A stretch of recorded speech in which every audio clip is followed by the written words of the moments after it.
அடி என்று அறைவாய் என்றார். அது அடி அல்ல, அது அறைதலும் அல்ல, அது ஒரு வகை ஞான தீட்சை. அறைதல் என்றாலும் சொல்லுங்கள். ஸ்பரிச தீட்சை என்றாகவே நான் கொள்ளுகிறேன் எப்பொழுதும். அந்த வகையில் உங்களிடமிருந்து பெற்ற ஞானத்தின் ஒரே ஒரு துளி என்னை இயக்குகிறது என்பதை நன்றியோடு தெரிவித்துக் கொள்கிறேன்.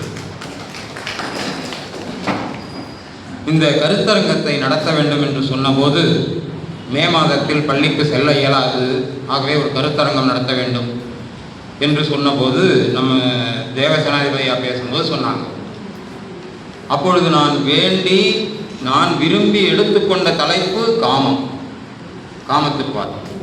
அவர்களுக்கு அறத்தை கொடுத்து, தங்கன்பழகன் அவர்களுக்கு பொருளை கொடுத்து நான் காமத்தை பேசுகிறேன் என்று சொன்னேன். அதற்கு ஒரு சின்ன ஒரு காரணம் இருக்கிறது, அதை நான் சொல்லுகிறேன். கடைசியாக பேச வர்றவங்களுக்கு காலம் ஒரு சவால். ஆமாம், அவங்கெல்லாம் எவ்வளோ நேரம் வேணாலும் பேசலாம். ஆனால் இந்த நிகழ்ச்சிக்கு அடுத்து கிட்டத்தட்ட ஒரு மணி நேர நிகழ்ச்சி இருக்கு. அதை வடிவமைத்து கொடுத்த வகையில் நான் கொஞ்சம் விரைவாக முடிக்கணும் அப்படிங்கிற ஒரு கடமை எனக்கு இருக்குது. அதனால் மிக சுருக்கமாக அதிக குரட்பாக்களை சொல்லாமல் அகத்துறை பற்றி எளிமையாக நான் அறிந்தவற்றிலிருந்து ஒரு சில கருத்துக்களை சொல்லி முடித்துக் கொள்ளலாம் என்று கருதுகிறேன். எல்லா உயிர்களும் சமம். எந்த வகையில் என்று கேட்டால் காமம். அந்த சொல்லுக்கு பாருங்க, காமம்னு தான் பேர் வச்சாங்க. ஆங்கிலத்திலேயும் அந்த தமிழில் அந்த காமத்துக்கு உரிய கடவுளாக காமன் என்று பெயர் வைத்திருக்கிறார்கள். ஆங்கிலத்தில் கூட காமன் என்று சொன்னால் பொது என்று பொருள். இந்த ஒரு விஷயம் தான், அறம் எல்லாருக்கும் கூட காமம் உண்டு, பொருள் எல்லாருக்கும் காமம் உண்டு. காமம் இல்லாதவர் யார்? ஆனால் காமம் என்ற சொல் இழிவான சொல் அல்ல, பேசக்கூடாத சொல் அல்ல. காமம் என்ற சொல்லைத்தான் வள்ளுவர் சொன்னார், காமத்துப்பால் என்று தான் சொன்னார். அதை நாம் சொல்ல கூச்சப்பட்டு கொண்டு இன்பத்துப்பால் என்று சொல்லுகிறோம். அது தவறு. பற்பல அறிஞர்கள் ஐயா கூட எனக்கு சொல்லியிருக்காங்க, காமத்துப்பால் என்று நீங்கள் தலைப்பு கொடுக்கலாமே என்று. இல்லை, நான் அந்த குறளிலிருந்து ஒரு அடியை அத்தனை குரட்பாக்களுக்குமான ஒரு அது என்ன சொல்லுவாங்க, ரெப்ரசன்டேட்டிவ்னு சொல்லுவாங்க, ஒரு அடையாள சொல்லாக ஒவ்வொரு பாலிலிருந்தும் ஒவ்வொரு குறளினுடைய ஒரு சில வார்த்தைகளை நான் தலைப்பாக கொடுத்தேன். அதன்படி எனக்கு அளிக்கப்பட்ட இந்த காமத்து பாலிலிருந்து ஒரு குறளினுடைய ஈற்றடி செம்பாகம் அன்று பெரிது என்ற அடியை இந்த கருத்தரங்கத்தினுடைய தலைப்பாக கொடுத்து தீர்வு செய்தோம். இப்போ அதை பற்றி தான் சில செய்திகளை சொல்லணும். விலங்குகள் நிலையிலிருந்து மேம்பட்டது மனித நிலை. எல்லா உயிர்களும் பிறக்குது, இறக்குது, எல்லாம் செய்யுது. கடைசியாக 6வது அறிவு பெற்ற மனிதனுக்கு முந்தைய 5வது அறிவு பெற்ற உயிர்கள் வரை நெறிப்பட்ட வாழ்க்கை இருக்கிறதா என்று பார்த்தால் இல்லை. மனித நிலைக்கு மட்டும்தான் நெறி என்ற ஒன்று குறுக்கே நிற்கிறது. இல்லை என்றால் நாமும் மனம் போனபடி வாழ்ந்து விடலாம். எல்லா விலங்குகளும் 2 நிலைப்பாடுகளுக்கு தான் உயிர் வாழ்கின்றன. ஒன்று வயிற்று பசி, இன்னொன்று உடல் பசி. 2ம் தீர்ந்து போச்சுன்னா அவை சண்டையிடுவதில்லை, சச்சரவு செய்து கொள்வதில்லை, ஆசைப்படுவதில்லை, கற்பனை செய்து கொள்வதில்லை, பேசாமல் படுத்து கிடக்கும். ஆனால் மனிதனுக்கு அப்படி அல்ல. அது வாழ்க்கையினுடைய தொடக்கம் மட்டுமல்ல, அதுதான் வாழ்க்கையினுடைய அடிக்கல்லாக, அஸ்திவாரமாக இருக்கிறது. எப்படின்னு பார்க்க, ஒரு மனிதன் பிறக்கிறான், குழந்தையாக பிறக்கிறான். இப்போ ஐயா சொல்லும்போது சொன்னாங்க, அறமெனப்பட்டதே இல்வாழ்க்கை என்று சொல்லும்போது சொன்னார்கள், முதலில் ஒரு சிறிய ஒரு சுற்று அவனுக்கு உறவாக கிடைக்கிறது. குழந்தைக்கு தாய், தந்தை. அந்த குழந்தை வளர்ந்த பிறகு பள்ளிக்கூடத்துக்கு போகிறது, நட்பு என்ற வட்டம். அதன் பிறகு உரிய பருவம் வந்த பிறகு படிப்பு வருதோ இல்லையோ, ஆனால் இந்த பருவம் வந்து விடுகிறது தானே. இன்னைக்கு பார்க்குறோம், நடக்கிற தவறுகளில் பாதி தவறுகள் பாலியல் குற்றங்களாக தான் இருக்குது. அது எதனால் என்று பார்த்தால் அது சரியான புரிதல் இல்லாத காரணத்தினால் என்று நான் சொல்லுவேன். அது இருக்கட்டும். ஆக ஒரு நட்பு வட்டம், அந்த நட்பை தாண்டிய ஒரு ஈர்ப்பு இருக்கிறது என்றால் இருபால் இனக்கவர்ச்சி தான்.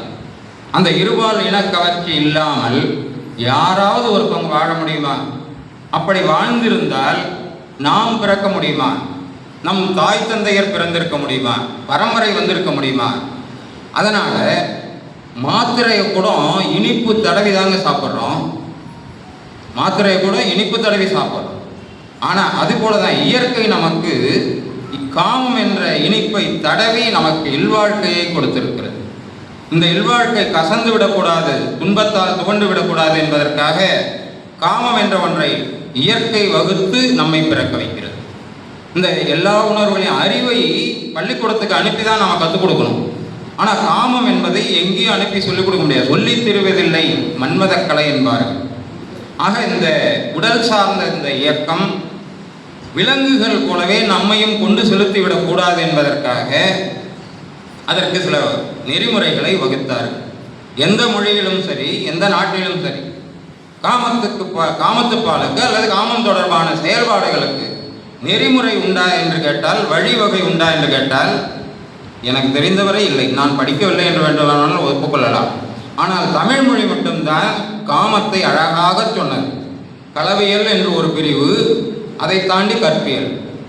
களவியலுக்கு அகத்துறை எத்தனை காலம் கொடுத்திருக்கிறது என்று கேட்டால் 60 நாட்கள் தான் கொடுத்திருக்கிறது. நான் 5 வருஷமா காதலிக்கிறேன் அப்படின்னு சொன்னேன், அது பைத்தியகாரம். 60 நாட்களில் அவன் இயற்கை புணர்ச்சியிலே தொடங்கி, இயற்கை புணர்ச்சி என்றால் ஒன்றுமில்லை, நேர்கிணராக முதலாக ஒரு ஆணும் பெண்ணும் சந்தித்துக் கொள்வது. அதன் பிறகு மன ஈர்ப்பு காரணமாக அவர்கள் சில சந்திப்புகள், அதைத் தொடர்ந்த சில சொற்கள், இதையெல்லாம் பரிமாறிக்கொண்டு அந்த காதலை வளர்த்துக் கொள்வது. இதுக்கு நடுவில் அகத்துறை சொல்லுகின்ற பல துன்பங்கள், அதிலிருந்து மீண்டு எடுக்கிறதுக்கான வழிகள், தோழியினுடைய உதவி, தாய் தந்தையருக்கு அந்த செய்தியை தெரிவித்தல் என்றெல்லாம் அடுக்கடுக்காக போய்கொண்டிருக்கும். அகத்துறை படிப்பதற்கு மிக இனிமையான ஒரு துறை, புறந்தள்ளக்கூடாத ஒரு அகத்துறை. அதில் இயற்கை புணர்ச்சி என்று முதலில் சந்தித்தது தொடங்கி இறுதி நிலை என்ன, அந்த 60வது நாள் என்று வைத்துக் கொள்வோம். ஏன்னா காலம் அதிகமாக கொடுக்கல அகத்துறை. அந்த 2 மாத காலத்திலே உடன்போதல் என்ற ஒரு நிகழ்ச்சி வரைதான் கலவைகள். திருமணம் செஞ்சு வைக்கலன்னா நான் உன்னை காப்பாற்றுகிறேன் என்ற உத்தரவாதம் கொடுத்து நம்பிக்கையை ஊட்டி நீ என்னுடன் வா என்று சொல்லி அந்த பெண்ணை தன்னுடைய ஊருக்கு அழைத்து செல்வார். வேற எங்கேயோ அழைச்சிட்டு போறதில்லை. தமிழ் காட்டுற பண்பாடு இது. ஐயா சொன்னாங்கல்ல, கலித்தொகையில அந்த கடுஞ்சுர வழியில போகும்போது இந்த பெண் புறாவுக்கு ஆண் புறா தன்னுடைய சிறகால் விசிறியதுன்னு. அதுதான் இல்வாழ்க்கையினுடைய மாண்பு. இந்த இல்வாழ்க்கையினுடைய மாண்பு காமம் இல்லாமல் வருமா? காமம் என்ற மருந்து அது தெரியாமல் இருக்க வேண்டும், இலைமறைக்காயாக இருக்க வேண்டும் என்று எண்ணிய முன்னோர்கள் தான் அதனை காதல் என்ற சொல்லால் பூசி கொடுத்தார்கள். காதலுக்கும் காமத்துக்கும் ஒரு மெல்லிய ஒரு இழைதான் வித்தியாசம். நல்லா யோசிச்சு பாருங்க. காதல்னா பல பொருள்களை சொல்லலாம், ஆனால் காமத்துக்கு ஒரு பொருள் தான் நம்மளால சொல்ல முடியுது, நம்மளால நினைக்க முடியுது. அப்படி அல்ல. காமம் என்பது கட்டுக்கடங்காத உடலியல் ரீதியான விஷயம் அல்ல, அது நெறிப்படுத்தப்பட்ட உணர்வு. ஆகவே அது இல்லாமல் வாழ முடியாது. அந்த நெறிகளைத்தான் நமக்கு நம்முடைய இலக்கியங்கள் கொடுத்திருக்கிறது. அந்த நான் சொன்னேன் அல்லவா, குழந்தையாக பிறந்து பிறகு அந்த லேயர் என்று சொல்கிறோம், அந்த சுற்று வளர்ந்து கொண்டே போகிறது. வளர்ந்து கொண்டே போவது எதுவரை போகும்? திருமணம் செய்து கொள்ளுகிறான் அந்த பையன், கூட படிக்கிறவங்களை காதலிக்கிறான், அல்லது பெற்றோர் பார்த்து மனம் முடித்து வைக்கிறார்கள். அதற்கு பிறகு குழந்தைகளை பெற்றுக்கொள்ளுகிறார்கள். காதலில் அடுத்தது அதானே. குழந்தை பெறாத பெண்கள் இந்த சமுதாயத்தால் என்னென்ன வகையில் தாக்கப்படுகிறார்கள், சொற்களால் காயப்படுத்தப்படுகிறார்கள்னா நமக்கு தெரியும். ஆகவே எந்த ஒரு காதலுக்கும் எந்த ஒரு மன வாழ்க்கைக்கும் நிறைவு என்று சொன்னால் அது மகப்பேறு. வள்ளுவர் அந்த மகப்பேரை கூட சொல்லி இருக்கிறார். மகப்பேரை விட மிகச்சிறந்த பேர் உண்டா என்று கேட்பார். யாமறிந்தவற்றுள் எதுவுமே இல்லை, மகப்பேர் தான் மிகச்சிறந்தது. அந்த மக்கள் மெய்தீண்டல் உலர்க்கின்பம் மற்றவர் சொல்கேற்றல் இன்பம் செவிக்கு என்று சொல்வார். அந்த குழந்தை பேரு தான் ஒரு பெண்மணிக்கு அவளுடைய வாழ்க்கையை சுற்றி கொடுக்கிறது, முழுமையாக்கி கொடுக்கிறது. ஆகவே அப்போ தான், தன் குடும்பம், தன் பிள்ளை என்ற அந்த வட்டம், வாழ்க்கை வட்டம் வளர்கிறது. அடுத்து அவனுடைய அந்த சமுதாயம், சாதி அல்ல சமுதாயம். சமுதாயம் எனும்போது குறிப்பிட்ட சாதியை பார்க்கக்கூடாது. சாதியை கடந்த மனித இனம் என்ற நெறிப்படி பார்த்தால் நம்முடைய இனம், நம்முடைய குடி, நம்முடைய ஊர், நம்முடைய மக்கள் என்று சமுதாயம் சார்ந்த ஒரு பரப்பு விரிகிறது. அதை தாண்டி ஊர், நகரம், உலகம் என்றெல்லாம் அந்த உலகம் பறந்து செல்லுகிறது. அப்படி விரிந்து செல்லுகின்ற அந்த உலகத்திலே அவன் யாரை காதலிக்க வேண்டும்? கடைசி வரை காமம் காதலில் ஒரு சலுகைன்னு வேணா வச்சுப்போம். ஆனால் அந்த காமத்தை கடைசி வரை அதுக்கே முக்கியத்துவம் கொடுத்து வாழ்ந்துட முடியுமா? அதுக்கே முக்கியத்துவம் கொடுத்து வாழ்ந்தால் நம்ம விலங்கு நிலை தான். ஆனால் அதையும் தாண்டி நம்முடைய சமுதாய விரிவு எல்லைகளை பெருக்கிக் கொண்டே போகும்போது இல்லறம் என்ற நெறிப்பட்ட ஒரு காதல் வாழ்வு தான் நமக்கு ஒன்றை உருவாக்கி கொடுக்கிறது. என்ன? உலகம் முழுவதும் நம்முடைய நண்பன் என்ற நிலையை கொடுப்பது மனதிலே எழுகின்ற ஆசை, அந்த ஆசையிலே விளைகின்ற வாழ்வு. அதனால்தான் நம்முடைய தமிழ் கவிஞன் சொன்னான், யாதும் ஊரே யாவரும் கேளீர் என்று சொன்னான். அந்த நிலைப்பாட்டை அடையும் வரை இவன் அந்த காதலோடு சேர்ந்த அந்த நெறிப்பட்ட வாழ்க்கையை வாழ்பவனுக்குத்தான் அது கிடைக்கும். நிறைய செய்திகள் எல்லாம் சொல்லலாம், இன்னைக்கு நேரம் இல்லை, நிறைய சொல்லலாம்.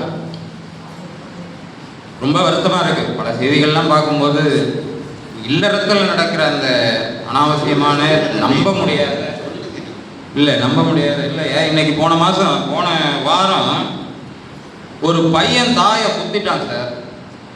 கத்தியால குத்தி வெட்டி இப்போ முந்தா நாள் இந்த செய்தி. என்ன காரணம்னு பார்த்தா அவனுடைய அந்த செல்போன் பயன்பாட்டுக்கு தடை விதிச்சாங்க. அவனுக்கு வேண்டியதை அவன் வேண்டியவாறு பெற்றுத்தரலை. இது எப்படி நெறிப்பட்ட வாழ்க்கையை எப்படி கொடுக்கறது குழந்தைகளுக்கு? நாம் எதையும் பேசுவதற்கு கூச்சப்படுவதால் தான் குழந்தை வேற எங்கேயோ போய் வேற எப்படியோ கற்றுக்கிறான். இதுதான் உண்மை. நாம் எதையும் தெளிவாக நேர்மையாக அதில் உள்ள தத்துவத்தையும் முழு பொருளையும் உட்பொருளையும் குழந்தைகளுக்கு சரியான முறையில் சொல்லிக் கொடுக்கணும். அது சொல்லிக் கொடுக்காத போது குழந்தைகள் தவறாக வளர்வதை தடுக்க முடியாது. நாம் யாரை குறை சொல்ல முடியும் சமுதாயத்தில்? பெற்றோர்களையா, ஆசிரியர்களையா, இல்லை சுற்றி உள்ள சமுதாயத்தையா? முதல் காரணம் பெற்றோர் என்பதுதான் என்னுடைய கருத்து. பெற்றோர் தான். ஏன்னா ஒரு குழந்தை கற்றுக்கொள்ளுகின்ற அத்தனையும் அடுப்பங்கரையில் கற்றவையே என்று ஒரு அறிஞன் சொன்னார். அடுப்பங்கரையில் தான் அவருக்கு முதல் பாடம் ஏற்படுகிறது, முதல் பாடம் நிகழ்கிறது. அம்மா சொல்லிக் கொடுக்காம எதுவும் வரப்போறதில்லை. பெண் குழந்தையாக இருந்தால் பேசுவது எளிது, தாயும் சேயும் பேசிக்கொள்வது எளிது. எல்லா விஷயத்தையும் பேசிடலாம், சொல்லிக் கொடுத்துடலாம். ஆண் பிள்ளைகிட்ட எப்படி பேச முடியும்? வயது தோளுக்கு உயர்ந்தவன் தோழான்னாங்க, பிள்ளைன்னு கூட சொல்லலையே. அது எப்படி பேச முடியும்? சில விஷயங்களை பேச முடியாது. ஆனால் குறிப்பாக உணர்த்தலாம். அப்படி உணர்த்தி நெறிப்படுத்தினால் நல்ல வாழ்க்கையை அமைத்து கொடுக்க முடியும். அதற்கு நாம் நம்முடைய தமிழ் மொழி சார்ந்த இலக்கியத்தில் அகத்துறை சார்ந்த நூல்களை படிக்க சொல்ல வேண்டும். அல்லது அதில் இப்படியெல்லாம் இருக்கிறது. அன்பு என்றால் என்ன, நேசம் என்றால் என்ன, உறவு என்றால் என்ன, குடும்பம் என்றால் என்ன, விலங்குகளிடம் கூட தன்னுடைய இணையை பாதுகாக்கின்ற தன்மை இருக்கிறது என்றெல்லாம் நாம் எடுத்து சொல்ல வேண்டும். இப்போ ஐயா சொன்னது, கலித்தொகை சொன்னது மிக திருப்தியாக மனசுக்கு ரொம்ப இதமாக இருக்குது. அந்த மாதிரியே சொல்லிக் கொடுக்கறது யார் யார் இருக்காங்க? நம்மகிட்ட நம் மொழியில் இல்லாத விஷயம் என்னன்னு கேட்குறேன். நாம் எதையும் படிக்கிறதும் இல்லை, படித்தவங்க பல விஷயங்களை சொல்கிறதும் இல்லை. இது ஒரு குறை. அது போகட்டும். இல்லறம் ஆகிடுது. 7:30 மணிக்கு நான் முடிக்கணும். ஆனால் 7:30 மணிக்கு தான் எனக்கு ஒளி வாங்கி வந்தது. நான் சீக்கிரம் முடிச்சிடறேன். இல்லற நெறிகள் தான் எல்லா அறங்களுக்கும் அடிப்படைன்றதை நம்ம அறத்துப்பாலில் சொன்னாங்க. அறம் எனப்பட்டதே இல்வாழ்க்கை அப்படின்னு சொன்னதுனால அது இப்போ இந்த இயற்கை புணர்ச்சியில் காதல் பரிமாற்றம்னு ஒன்று இருக்கணும் இல்லையா? கண்டவுடன் காதல். சரி, மிக தூய்மையான நல்ல இளைஞன், நெறி தவறாத பெண், இருவரும் காதலிக்கிறார்கள். இவங்களுடைய காதல் அடுத்த கட்டத்துக்கு போகணும்ல. அப்படியே பார்த்துட்டு பேசிட்டு அப்படியே இருந்தால் எப்படி காதல் வளரும்? நம்ம ஒரு சின்ன விஷயம், சினிமா விஷயத்தை தான் சொல்ல வேண்டியது. டி. ராஜேந்தர் படங்கள், ஆரம்ப கால படங்கள், நான் இப்பெல்லாம்